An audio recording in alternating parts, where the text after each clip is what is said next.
Alright, welcome guys. Long time no see. And we got a little video going on here. Once again, we're playing some low stakes sit and goes. If you guys voice your opinion, maybe soon we will start moving up in stakes so I can show some strategies to the mid-limit players. This is a 45-man sit and go, so we're gonna need to be playing well early on so that we get to the final table and we take it down.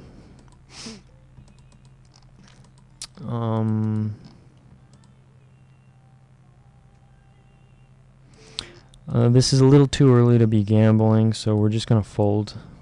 If we had more chips, we would probably call, but he has us covered. And the reason we call is there's a lot of dead money in the pot. 30, 60, 90. So we're getting good odds with this dead money. So if we had maybe 1.6 thousand, I'd probably call. But because if we lose, we're out of the tournament, I can't call just yet. We're gonna be focusing on aggression and bet sizing. I noticed some people have been saying that they don't like the size of my bets, and obviously I realize you guys don't see what I'm doing here.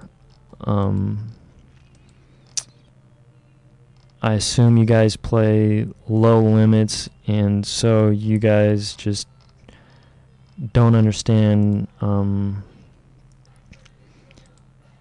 what my bets are doing. Okay, we have a flush here, and we're gonna find out where we're at by betting here. It's definitely a feeler bet.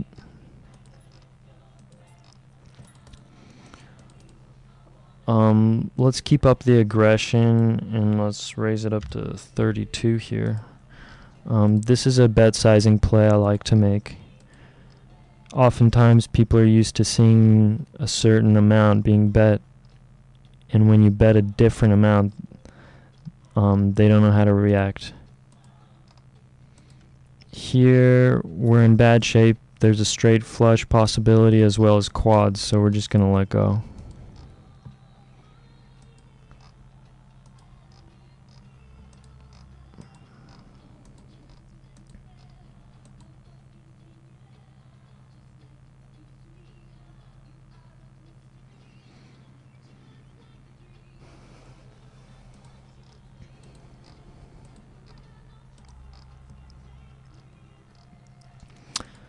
We're probably going to be raising this hand because we have a suited connector. Once we cover this guy, we're going to be calling him. Right now, our tournament life is at stake. In fact, I think he's bluffing here, so we're actually going to call. We have a lot of possibilities with our hand. We have straights, flushes, pairs. And as you can see, we hit our pair card there, so definitely a good result. And we have the chip lead right now, so you guys are gonna get to see how I play with my chip lead. I get to boss people around here. Let's go ahead and call here. Normally I'd be raising, but we're gonna try to play tricky here. Let's go ahead and bet 33 here. See how the players react. We have backdoor draws. We have a full house draw. We're drawing to quads actually. We'd be playing a 10 kicker. We also have pair draws. And that's just an example of a good read I made.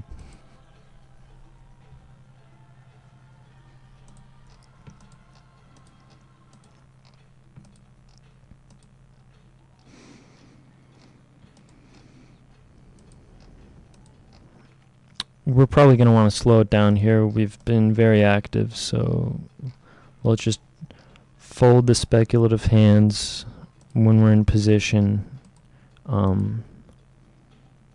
Medium strength hands. People are pretty much waiting for us to be playing hands like King Queen, and we throw them off by folding them pre-flop.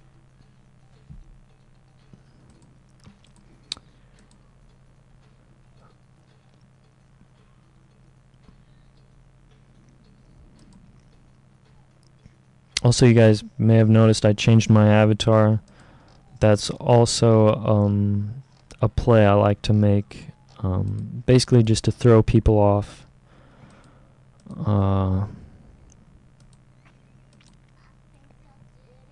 Lots of players, they can recognize other players by their avatars. For instance, I've seen this player before. I've played with her in the higher stakes, and it's pretty easy for me to spot her. So I like to change my avatar so that people don't spot me. Pocket nines, they're pretty unlucky, so it's usually a good idea to be folding nines pre-flop. Pretty much no matter what the situation is.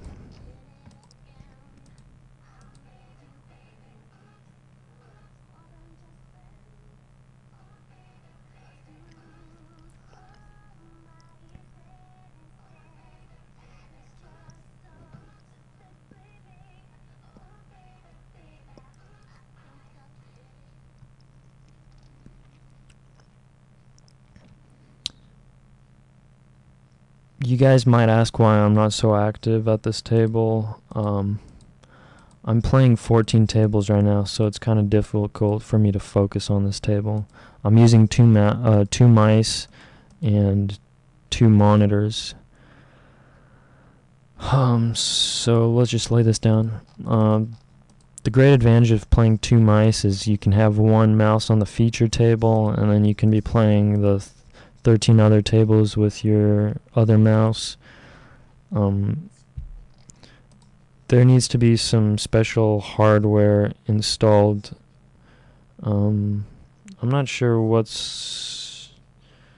I think it connects into some PCI slot or something in your motherboard. But basically it allows you to add a second mouse. You can add a second keyboard if you like.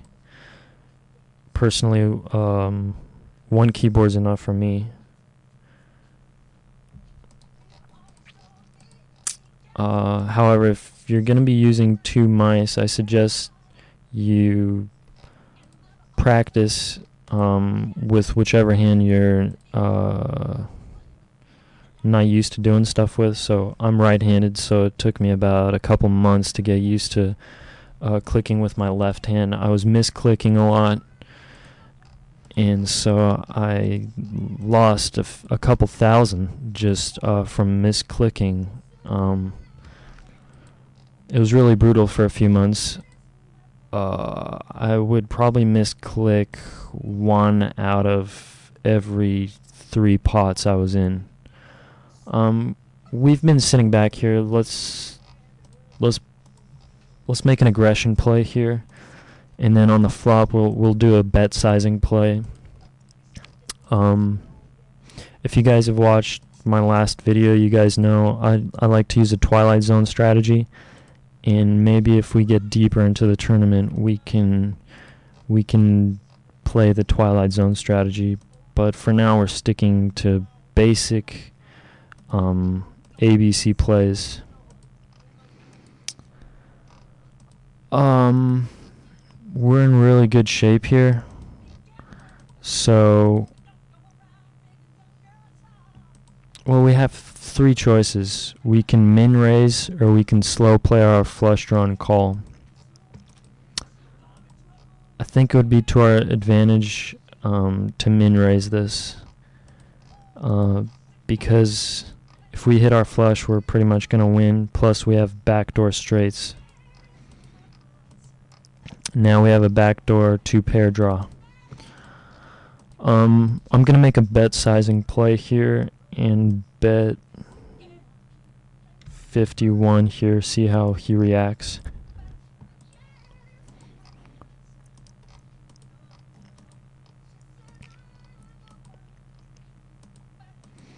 We hit our flush, but there are lots of hands that beat us. So what we're gonna do is we're gonna wow, it's a tough spot here. I wish there was a fold button.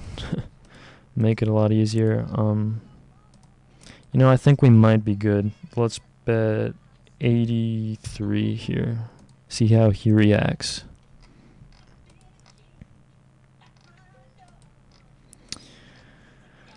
Oh, wow, wow, wow. Once again, he could have quads.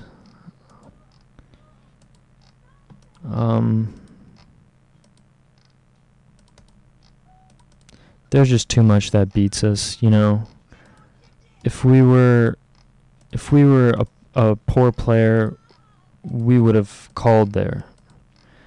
But as you get better at poker and you play at the level that I play, you spot a beat hand a mile away, and I knew my hand was the beat hand. And I don't care what the pot odds were, I would be folding that.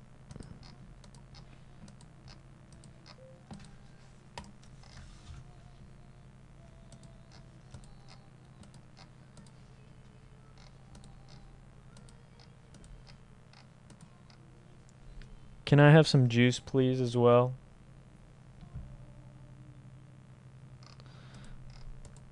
Sorry about that.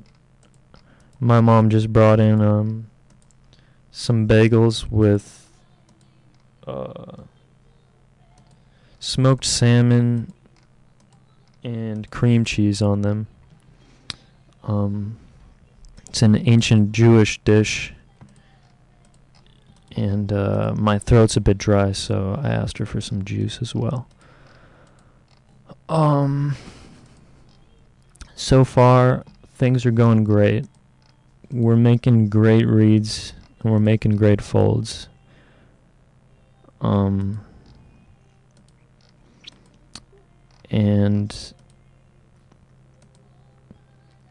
I really see a final table coming up. I've been on a drought. My last two tournaments, I haven't made the final table. So I'm feeling a bit down on myself.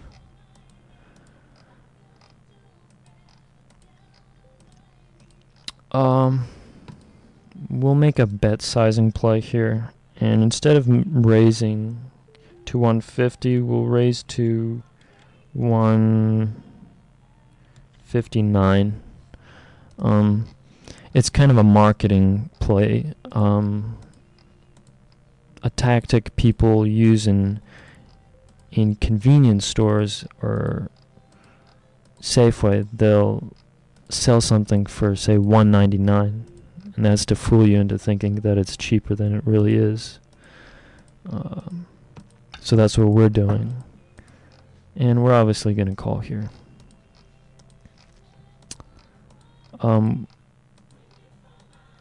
Okay.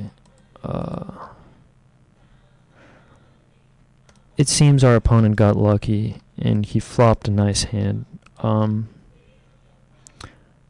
I don't really know what he was thinking calling me pre-flop, but you know that this type of stuff happens on the low stakes. What I'm probably going to do is I'm going to shoot another video because this one was a bit shorter than I expected.